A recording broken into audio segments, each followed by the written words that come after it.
friends, Jerry Rosa here in the Rosa String Works Workshop.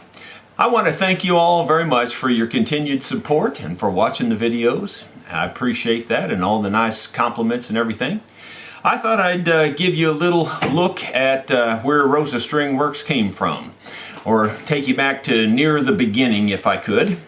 And we're not going to go into a lot of detail here, but I just thought you'd be interested to know that Rosa String Works is actually a name that came from a friend of mine. My friend's name was Craig Kirk, and we grew up together in the town and country Ladue area of St. Louis area. Craig and I got back together after many years apart, after we had both graduated school, and we were both playing bluegrass music, which was very strange because neither one of us played it when we knew each other. And anyway, long story short, he's the one that suggested the name Rosa String Works. He said, you do everything with strings. He says, you make instruments, you play music, you know, you sell strings, everything. So he said, I think you should start a business and call it Rosa String Works. So that's how that began. Now we're also going to take you on a ride back to one of the very early mandolins. This was the second mandolin that I ever built. This is, of course, a Rosa mandolin. Now, I will tell you that the peg head looked different on this when I first built it. I mean, I'd only made one other mandolin, so that one was a plain peg head. This one had the rose, but the rose was very poorly done. That's what it was. And so I redid the rose years later, and you know, it looks better, I guess. This is top. I'll let you look at it real quick and see if you can figure out what it's made out of. It's not spruce, I'll tell you that.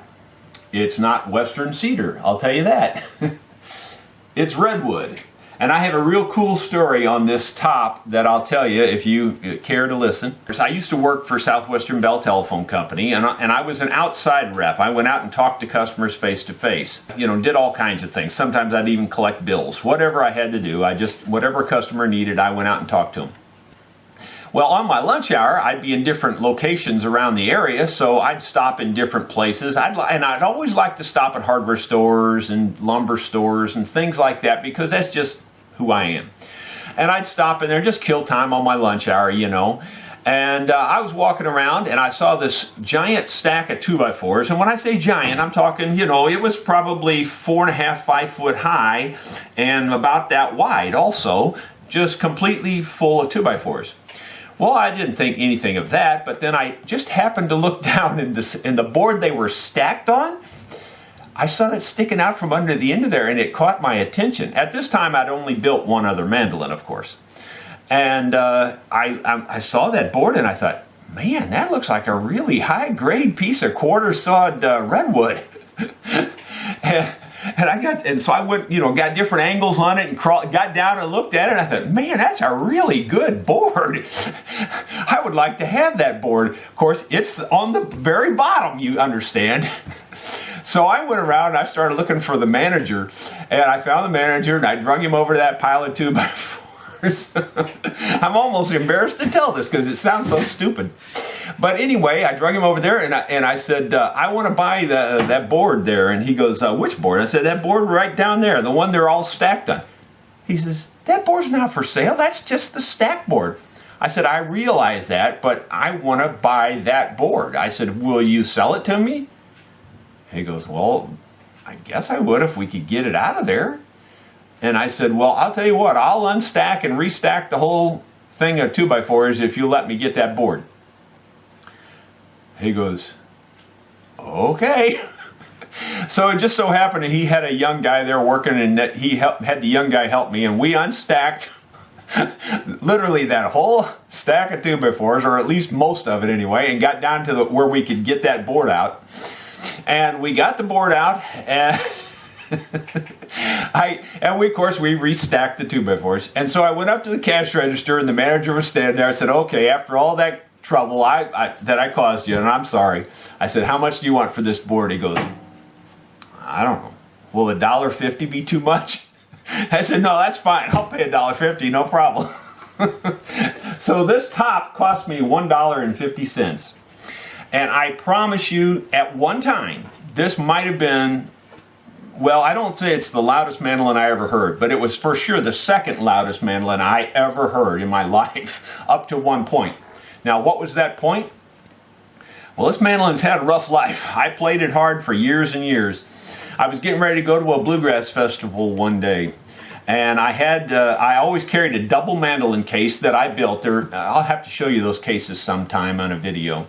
But they were very strong cases. They're like anvil road cases, and I had a double mandolin case built like that.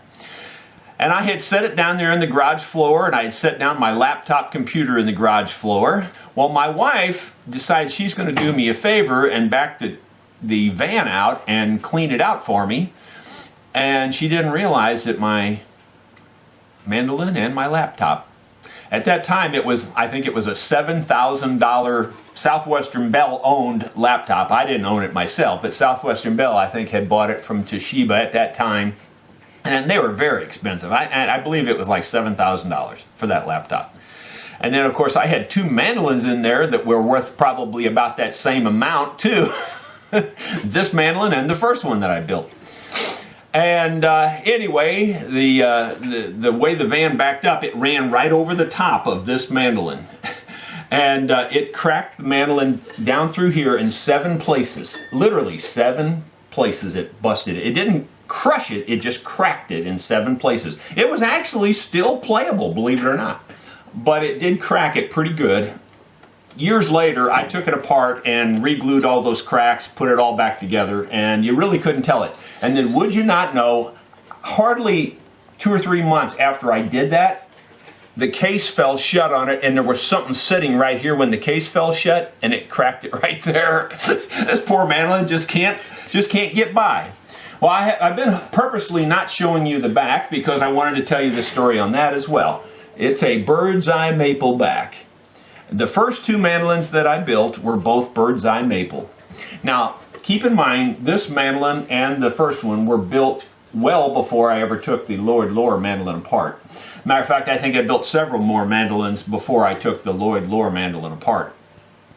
But anyway, I think this turned out to be a very good mandolin. It's a very loud mandolin, or it used to be, even louder than it is now. It's still got a very good sound, but it spends almost all its time in a case these days. So let's just play a little bit on it and see what it sounds like.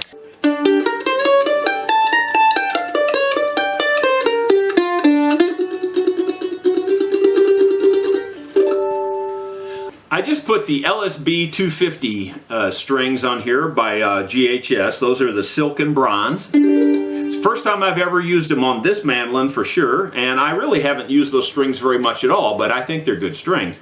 But I think I like what they sound like here.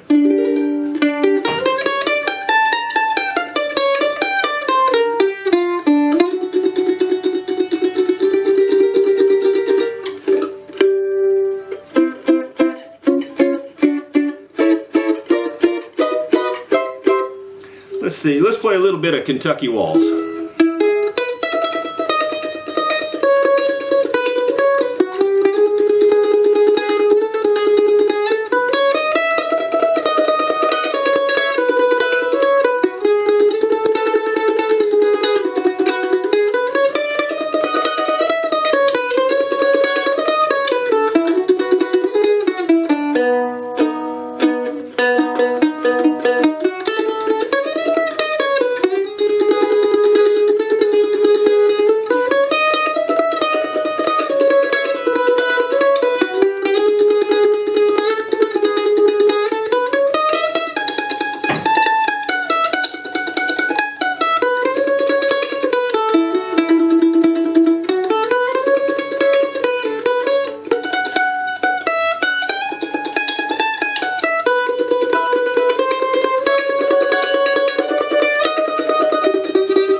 You might notice I was playing that out of E. I learned to play the Kentucky Waltz out of E as opposed to D like most folks because I copied it off of a Kenny Baker fiddle album.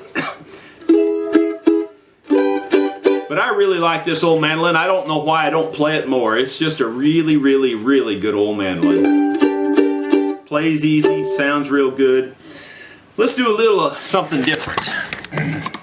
I've always been a Hank Williams fan too, even though I can't say that I've ever even bought a single one of his records or albums, but I've always enjoyed his music. I always thought he was one heck of a songwriter and singer, and he made quite a dent in his very, very short life. You keep in mind, I think he was only, 29 when he died, something like that, and yet even to this day we're still singing his songs, and he still gets a lot of airplay, really. Here's one of my favorites that he wrote, and this is a definite jam buster. If you watch all the chords in this, you'll see what I'm talking about. I got a feeling called the blues, oh Lordy, since my baby said goodbye. I don't know what I'm gonna do, all I do is sit and sigh. Oh Lord, the last long day she said goodbye. Oh Lordy, I thought I would die. She do me, she do you, she got that kind of loving. Lord, I love to hear her when she called me sweet daddy. Such a beautiful dream. I hate to think it's all over, I lost my heart it seems. I've grown so used to you and now, well I'm nobody's sugar daddy now. I'm lonesome, got the Lovesick Blues. Yeah, I'm in love with a beautiful gal. That's what's the matter with me. I'm in love with a beautiful gal, but she don't care about me. I've cried and I've tried to keep her satisfied, but she just wouldn't stay. Now that she is leaving, this is all I can say. I got a feeling called the blues, oh Lordy, since my baby said goodbye. I don't know what I'm gonna do, all I do is sit and sigh. Oh Lord, the last long day she said goodbye. Oh Lordy, I thought I would die. She do me, she do you, she got that kind of loving. Lord, I love to hear her when she called me sweet daddy. Such a beautiful dream. I hate to think it's all over, I lost my heart it seems. I've grown so used to you and now, well I'm nobody's sugar daddy now. I'm lonesome, got the Lovesick Blues. Yes, I'm lonesome, got the Lovesick Blues. Well, I messed up the turnaround there at the end, but you get the general idea. Hope you enjoyed that. Thanks for taking a look at the #2 Rosa that I ever built.